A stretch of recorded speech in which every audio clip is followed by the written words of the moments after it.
In this video, we'll be discussing section 2.4, numerical approximation and Euler's method. So numerical approximation is just a fancy way of saying if we cannot solve for a solution explicitly, then the next best thing would be to approximate it with a numerical value.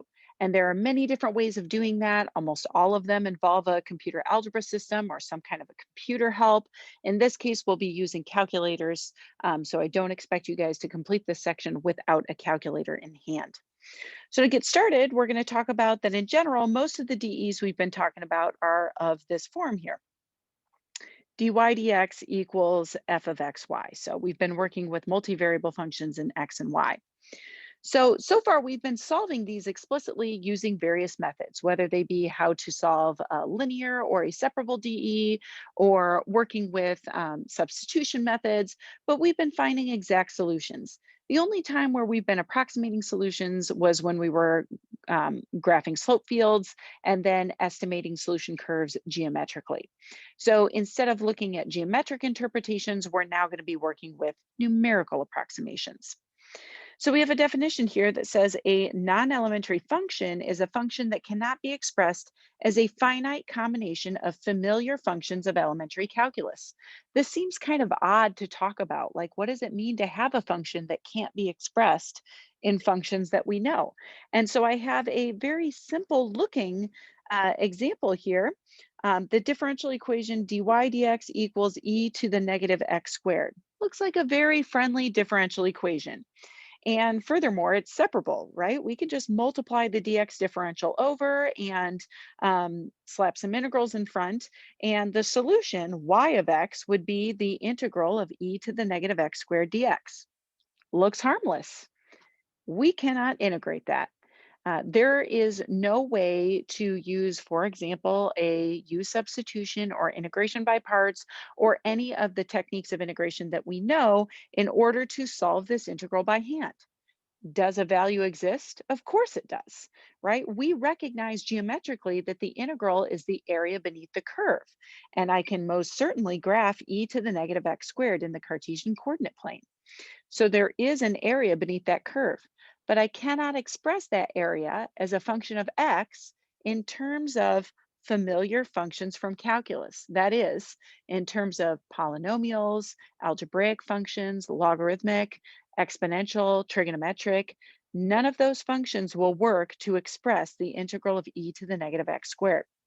So in the case of non-elementary functions or any other kind of complex DEs that we can't solve by hand, we want to find a method for which we can approximate solutions. So in steps Euler's method.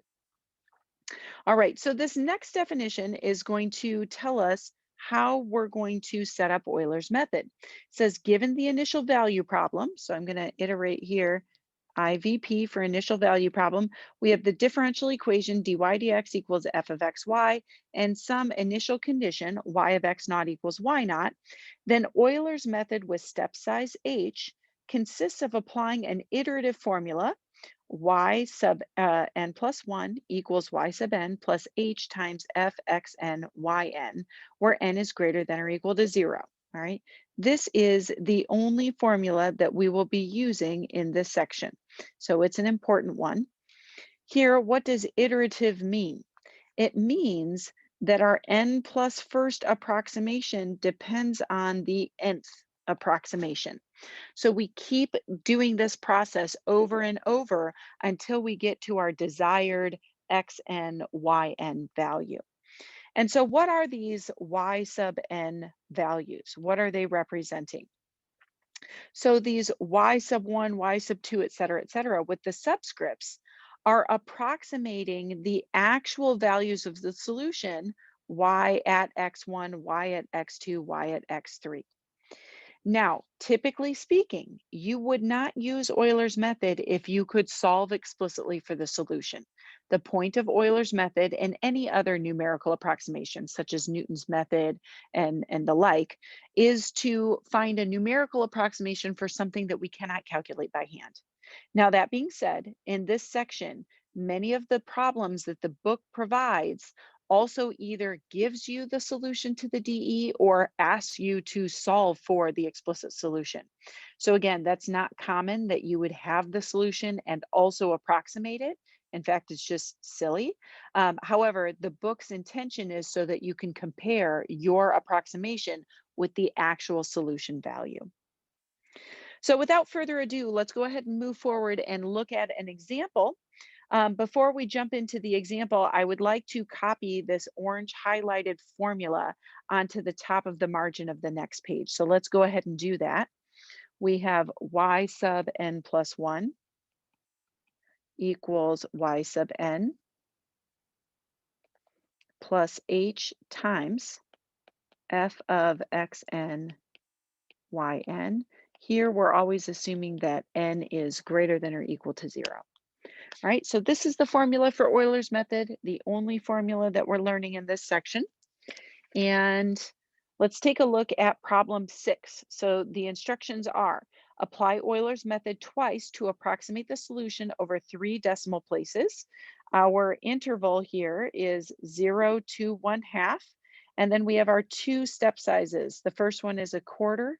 The second one is a tenth. So I have 2 tables here. One is for h equals a quarter. The other is for h equals 1/10. And then once you have gone through your approximations, you want to compare your final approximation with the actual value y of 1/2. So again, what they're doing is they're giving you the actual solution. And like I mentioned, it's silly because if we knew the actual solution, we wouldn't need to approximate. But the point here is to compare your approximation with the actual solution value to see how accurate this method actually is. All right, so let's get started. Your beginning and ending x value will always coincide with your beginning and ending value on your interval. So we want to begin at x equals 0, we want to end at x equals 1/2, and then in between, we always want to go up a step size. So since this first table is representing a step size of a quarter, we move from 0 to 1/4 and from 1/4 to 1/2. And then furthermore, your first entry is always, always, always the initial condition. There is no computation for the first value. I'm just taking this initial condition and plugging it in.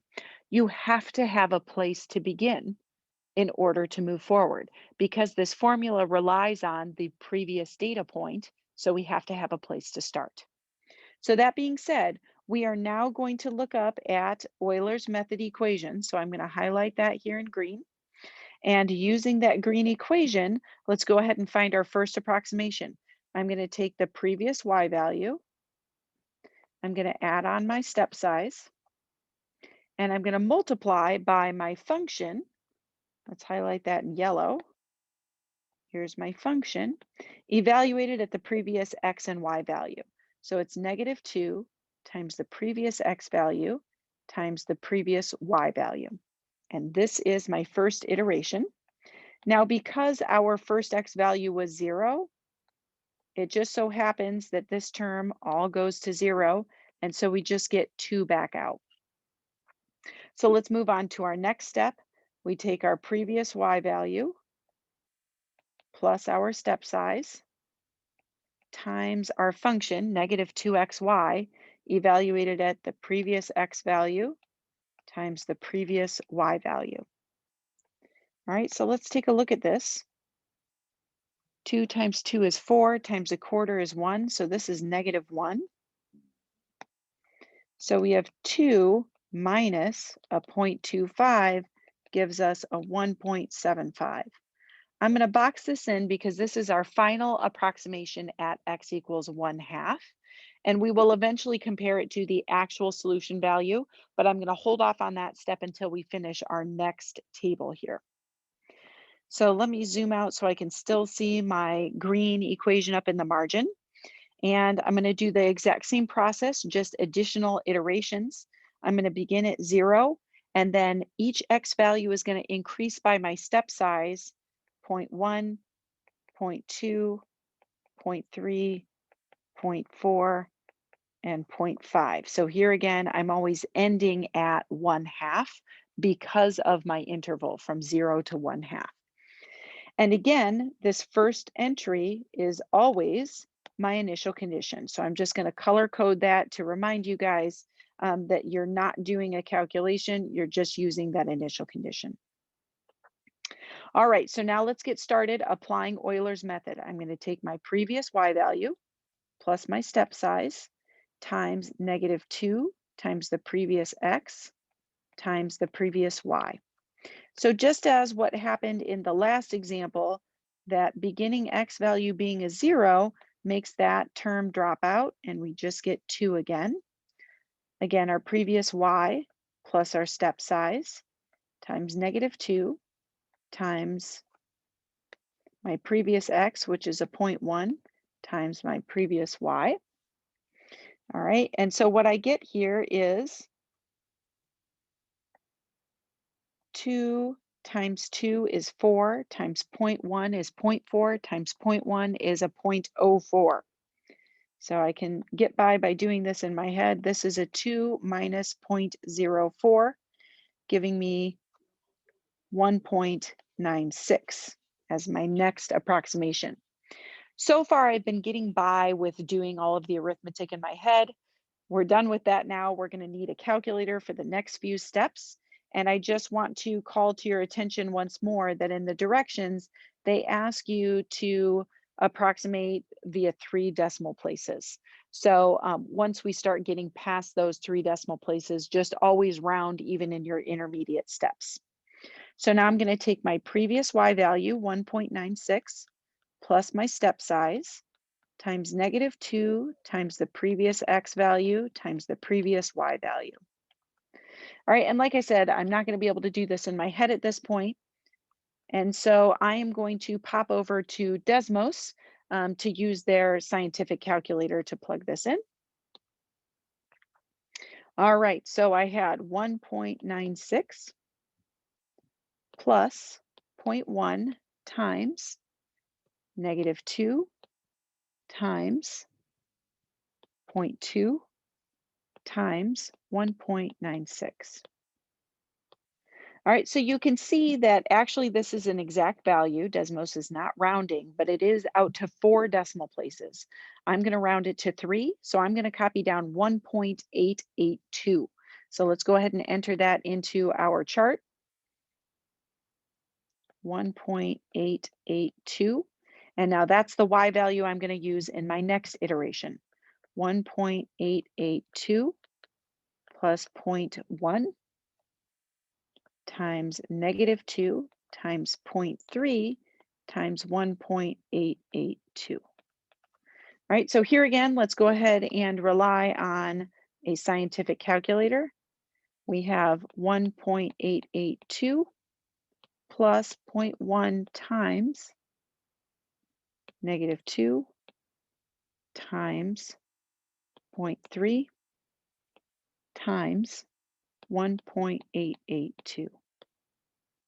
All right. And so here again, this is out to 5 decimal places. We're going to round to 3.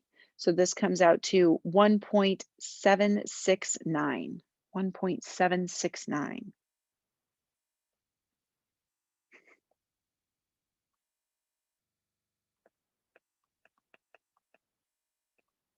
All right. So we have one last iteration to get to our final approximation. 1.769 plus 0.1 times -2 times 0.4 times 1.769. And let's see what our final iteration comes out to. 1.769 plus 0.1 times -2 times 0.4 times 1.769.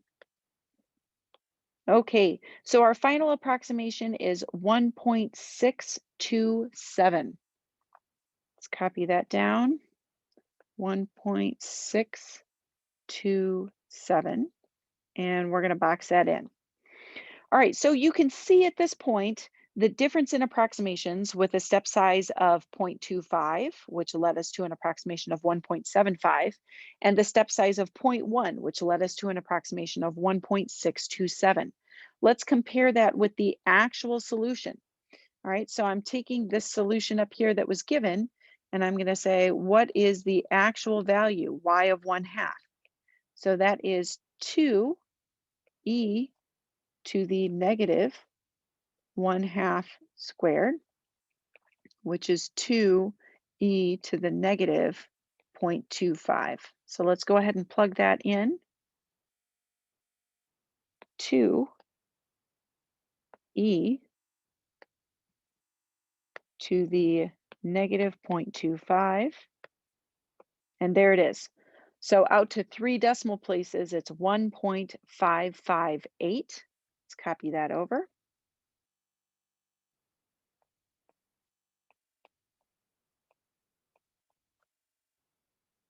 All right, so to 3 decimal places, there's our actual value.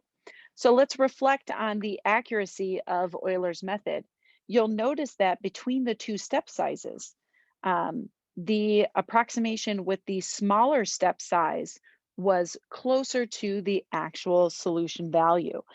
Step size of 0.25 was off by 2/10, whereas the step size with 0.1 was off by less than a tenth. So you can see that the finer the step size, the better the approximation. This shouldn't be surprising. So if you think back to calculus, when we introduce integrals and we say that we are computing the area under the curve, we start by approximating with a certain number of rectangles. And the more and more rectangles we use, the better the approximation begins to become. And so same thing here. Now you're paying for the better approximation with a longer computation time, whether that be by hand or whether that be by a computer. Your run time in the computer is going to be greater the smaller your step size is. And so at the bottom here of page 2, we're going to talk about some of the shortcomings of Euler's method. So first, we have a couple of ways to introduce error into our approximation. The error introduced at each step of Euler's method is called the local error. So remember, our previous value was already an approximation, and then we're doing our next approximation off of a previous approximation. So we're carrying over error in each step of this. As more iterations are computed, the local error at each step combines or accumulates to form the cumulative error, which is graphically the difference from the actual solution curve to the approximated solution curve.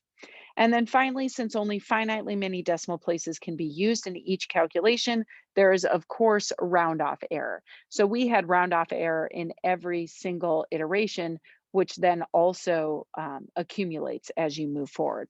So just be aware that there is error in this, which is why our final approximation is not the exact solution. And then also a few shortcomings of Euler's method. Number one, there can be significant error for large step size. So the bigger step size you use, the larger the error is.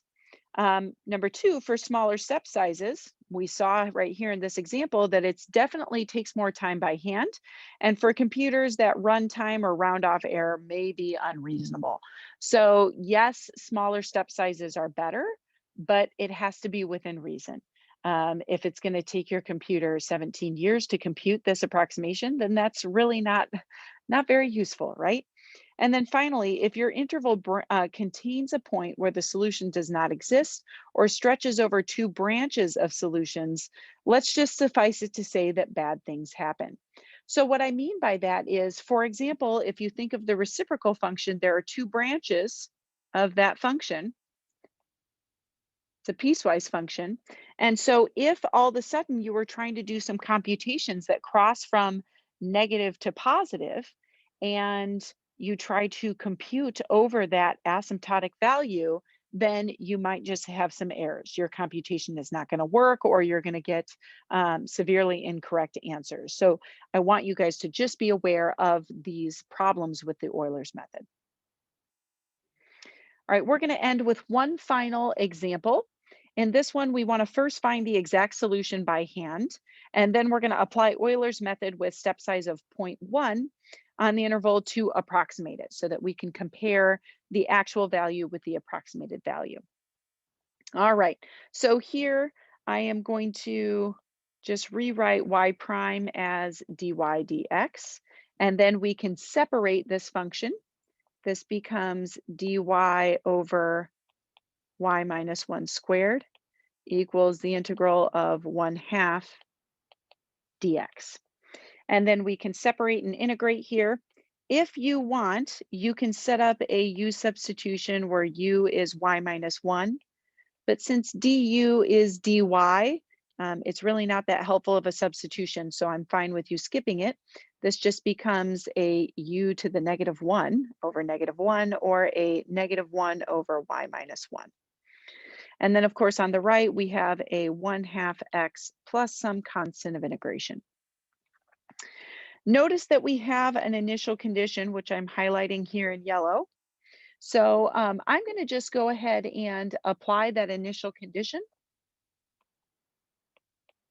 If y of 0 equals 2, then what we have here is a -1 over 2 minus 1 equals 0 plus c. So in other words, we have c equals -1. All right. So what I'm going to do here first is I'm going to take reciprocals. I'm going to say that negative y minus 1 equals 1 over 1/2 of x, and then plugging in that c value, c is -1. And then I'm going to solve explicitly for y. So y equals 1 minus 1 over 1/2 of x minus 1. Now, if you want here, just to make it look a little bit nicer, you could multiply by 2 on top and bottom, and then you could write your answer as 1 minus 2 over x minus 2. All right, so that being said, when we look back up at our interval, we want to approximate the solutions from 0 to 1. So let's go ahead and evaluate y at 1. That's 1 minus 2 over 1 minus 2, which is 1 minus 2 over a -1, or 3. So I'm going to box that in because that's the value we're going to compare to once we have finished Euler's method here on this example. And then I think I'll just also squeeze it in here. Let me just remind you the formula for Euler's method. So the n plus first approximation is the nth approximation plus our step size times the function evaluated at the previous x and y values. And then let's also just recopy down our function. So f of xy is equal to 1/2 of y minus 1 squared. All right, so there's the information that we need. I'll remind you that our step size here is 0.1, and we want to range from 0 to 1. So since our step size is 0.1, we're going up by 1/10 everywhere. I'll go ahead and fill in the x column.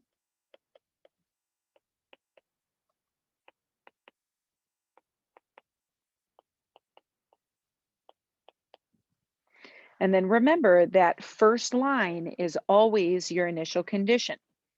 So our initial condition here happened to be the same as the previous example. That's just a fluke, that y of 0 equals 2. No work necessary. But now for the next, 10 steps, we have to go through that iterative method. So we're going to take the previous y value plus our step size times our function 1/2 of y minus 1. So that I take that previous y value, which is 2, minus 1, and I square it. All right. So this one is another one that I can do in my head here. 2 minus 1 squared goes to 1. So I have 2 plus 0.05. This comes out to exactly 2.05. And then from here on out, I'm going to need to use a calculator. So I'm going to take my previous y value, 2.05, plus, here I'm always going to have 0.1 times 1/2. That's going to be there because my step size is always 0.1 and my function always has a 1/2. So what I might do here is just combine that, and I'm going to say, okay, 0.1 times 0.5 is 0.05. And then I need my y value minus 1 squared. So here again is where I'm going to have to plug this into Desmos.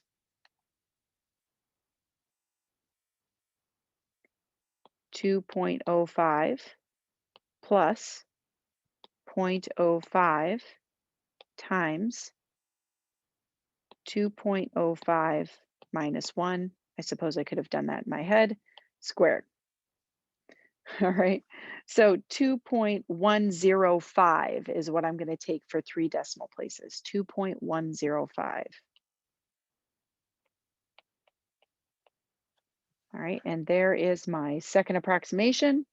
Moving on, 2.105 plus, oh shoot, I put a 0.5 here. Let me correct that. I did it correctly in Desmos, but I wrote it incorrectly here. I'm going to fix it in red just so that it draws your attention. There it is. So this should be the same times 2.105 minus 1 squared. All right, so we'll pull this up, 2.105 plus 0.05 times. So 2.105 minus 1 is 1.105 squared. All right, and we get a 2.166. 2.166.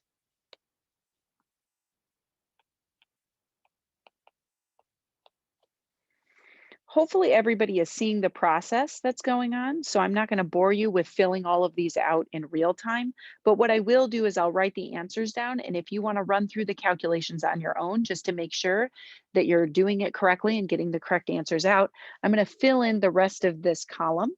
So we get 2.234, 2.310, 2.396, 2.493, 2.604, 2.732, and 2.882. All right, and so this is where we end. Here again, you can compare these two values. The honest to goodness solution value at 1 is 3. And our approximation was 2.882. So only 0.12 off from the actual solution value at 1, not too shabby. All right, so this concludes Euler's method as well as the content that we're going to cover from chapter 2. So next up will be information from chapter 3.